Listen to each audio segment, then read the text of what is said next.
just going to do a daily check on our saws. We're going to start with some cardboard down on the ground. Pull the saws off the truck. The reason why we're using the cardboard is at the bottom of the saw is the fuel tank. And if it vibrates day in, day out on a daily check here on the concrete, it can and will wear through the fuel tank, resulting in a lot of maintenance work for Brian Klein. We'll start with setting them down.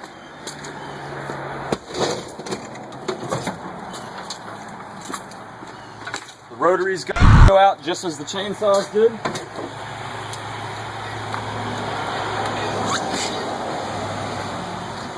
I'm going to go down the line, just do it in general inspection of the saw, making sure it's in working order, right? Nothing obvious, that my protective plate isn't loose, that my chain brake works, and that the chain spins freely. And I'll do a quick inspection of the blades, seeing that I have most of my carbide tips in place. Check my chain tension. We'll talk about adjustment another time. Just quickly look over the bolts. Look at the pull cord, and then I'll check my caps and just make sure they're secure. Once we're there, I'm done with my basic inspection. I'm gonna move on to the next saw. Check my caps, chain brake, see that my chain spins freely, take a look at my chain tension, just the general condition of the saw. Again, this is a quick daily check just to know that I'm safe enough to start the saw. We look good here. I'm going to move on down the road to my rotaries.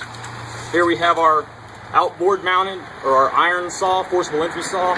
Make sure that I've got the right blade on there, that it spins freely. Inspect the pull cord. Take a look right here to see that my belt tension is adjusted at least close to the parameters of where it should be. This bar here should be somewhere close to in between these two lines where these arrows are pointing. Obviously every belt's going to be different, but this is a good starting point. I like to verify it just by feeling with one finger, feeling the belt tension. On the bottom of the saw, there's a little cutout here, right? Check my caps, make sure that they're snug.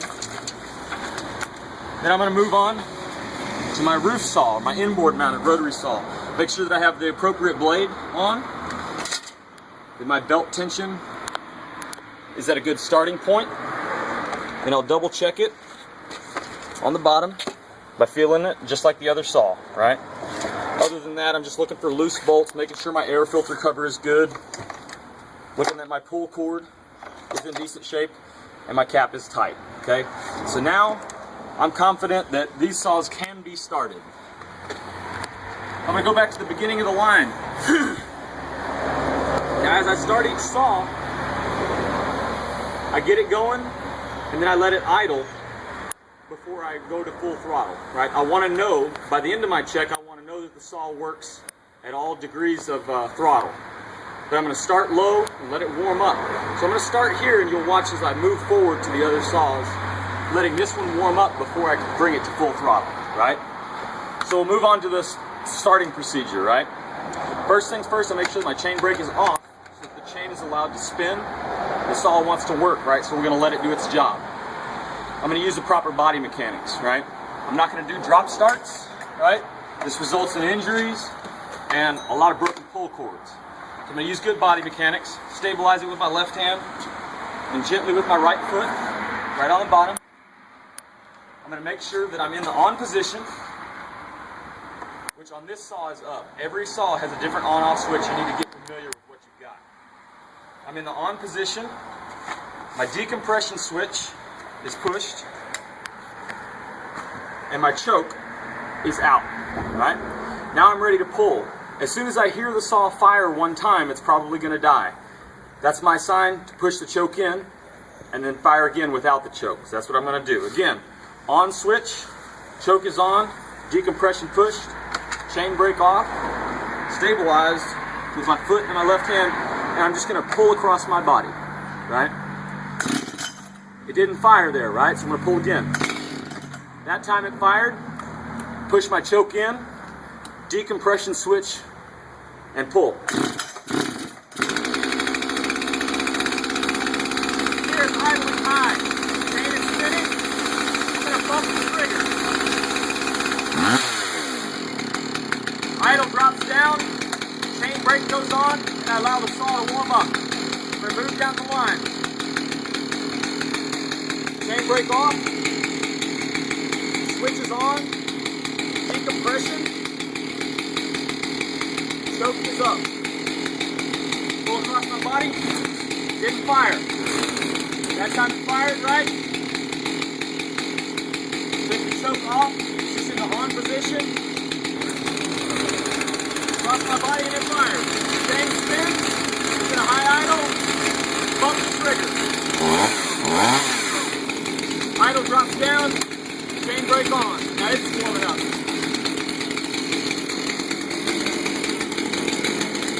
Onto my rotary. This on-off switch is just a kill switch. That means that it's always in the on position unless I push it off. That's how I kill the saw, push it off. So it's always in the on position. Choke comes out, decompression button gets pushed, and I'm ready to pull. Same body mechanics. Left hand stabilizing, right foot, pull across my body. It fired, and it died, right? Turn off the choke, decompression button, pull again. Semi-idle, I'm bump the trigger.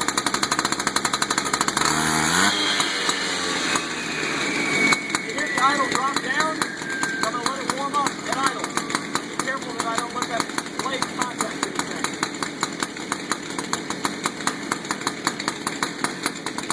Now that the blade stopped, we take to the side, move on. This saw is the same. It's always in the on position. This is just a kill switch. So when I want it to turn off, I press it that way. It's already in the on position. Pull my choke out, press my decompression switch. Now I'm ready to pull. Stabilize with my left hand, right foot, pull across my body. It fires and dies. Turn the choke off. Decompression switch. Pull. Right now it's in high idle. I'm going to bump the trigger. Bring it down. Now it's warming up. Again, I'm going to be careful that I don't contact the blade into another saw or concrete or anything if it doesn't need to. Now we're going to work with each saw individually. Next master first. Chain brake on. I'm going to slowly bring the revolution from low to high so that it works in all ranges. I'm going to hold my bar towards the ground so I can see oil on the ground.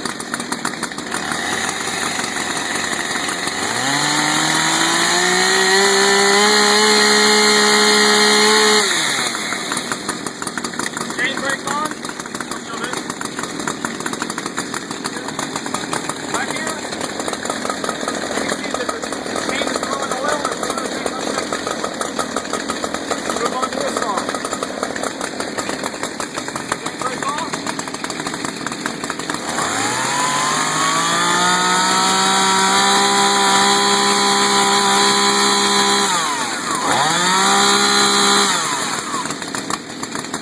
This one's not oiling properly, so I'm going to adjust that during my maintenance.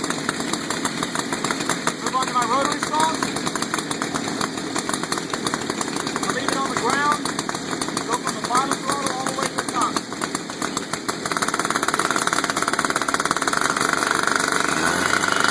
Far cry to lead to the discovery of American Back down. of that day of one of the most bizarre in the annals Now my blade's still turning pretty fast. I'm going to let it die down before I move on.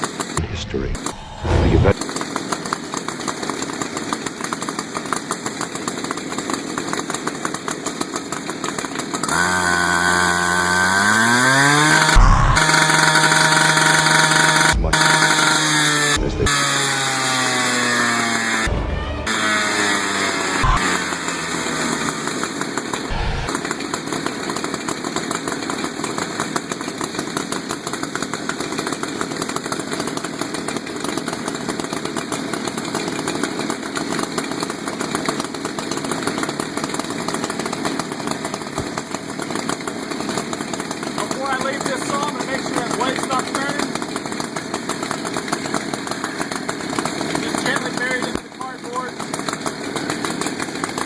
my saws are warmed up. I'm going to go back to where I started. I can turn the saw off, check for fuel and oil.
Progressively, the saws are cooling down. So after they've had about a minute to cool down, I can shut them off.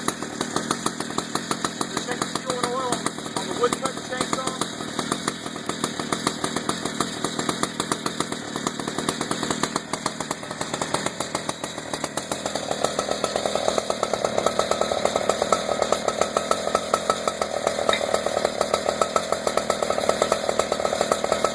When I'm tightening my caps, I'm making sure that I don't over-tighten them. There's a rubber gasket in there.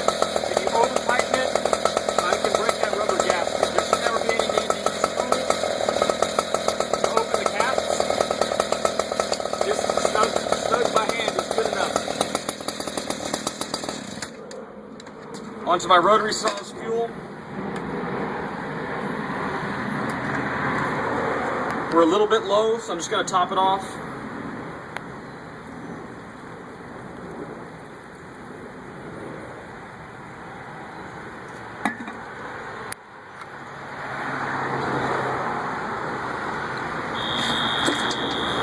And then lastly, our roof saw.